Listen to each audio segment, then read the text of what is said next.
السلام عليكم. اليوم غادي نتكلموا على جوج ديال الطرق تقدر تشري بها انت السكن ديالك ولا دارك بلا ما تحتاج البنك. انت ما عندكش الفلوس كامله وباغي تخلص ديك الدار بالكريدي على مده. الطريقه الاولى موجوده ولكن هي اللي كيكثر فيها النصب. خاصك ترد البال مزيان. خاصك ترد البال من هاد الشيء اللي غادي نقول لك في هاد الطريقه الاولى باش ما يتنصبش عليك.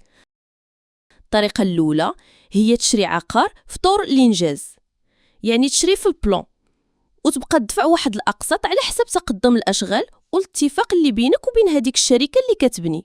ولكن خاصك تحمي راسك. كيفاش غادي تحمي راسك؟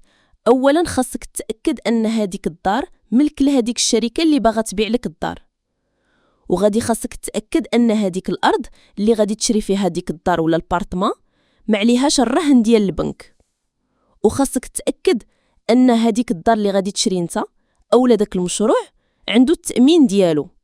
خاصك تاكد انه كاين داك التامين اللي كيدار في هذه الحاله ديال العقار في طور الانجاز. الا كان هذا التامين فراه لاسيغونس كيضمن لك الاقساط اللي دفعتي. وتاكد من البلان ديال المشروع انه مريقل وما فيه حتى شي مشكل وانه فيه هذوك التفاصيل اللي عطاوك.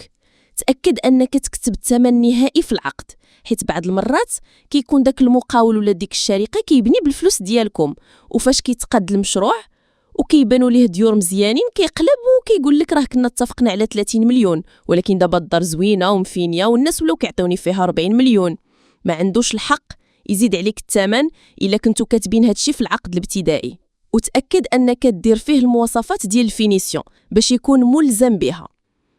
وخاصك تتاكد ان هذيك الارض عندها الرخصه ديال البني، يعني ما يكونش فيها شي مشكل اولا هذيك الارض ممنوع فيها البني ولا شي حاجه بحال ما هاك ويبدا يشد من عندك انت الفلوس وهو مازال ما عندوش حتى الرخصه.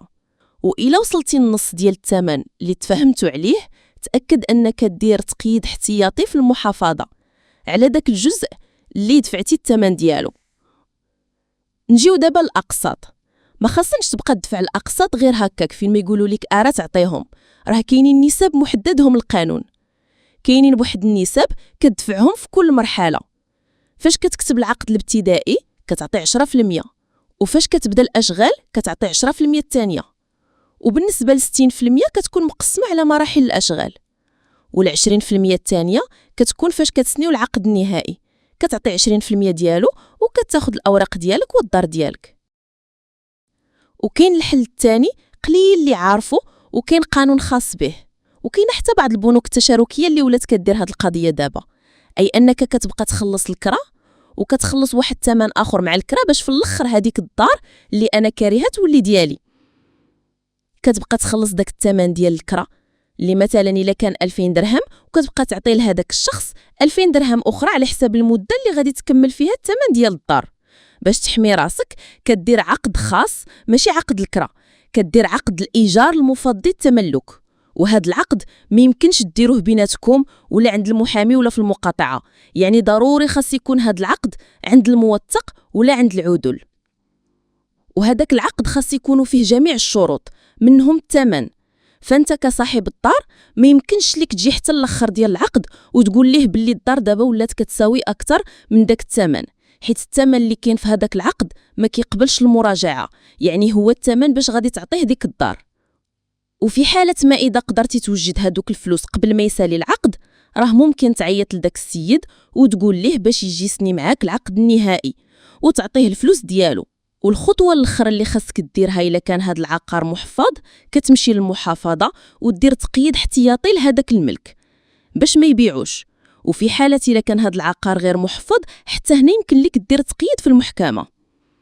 الا وصلتي النهايه ديال العقد ولكن هذاك تراجع وقال لك ما بقيتش بغيت نبيع هذاك العقار، هنا ما عندوش الحق وخصو يكمل معاك الاجراءات ديال البيع. الا وصل الوقت اللي درتوه في العقد وما بغاش يكمل معاك الاجراءات ديال البيع النهائي كتصيفط ليه انذار. الا داز 30 يوم وما جاش دار معاك الاجراءات ديال البيع النهائي غادي تمشي للمحكمه، وتما المحكمه غادي تعطيك حكم باتمام البيع.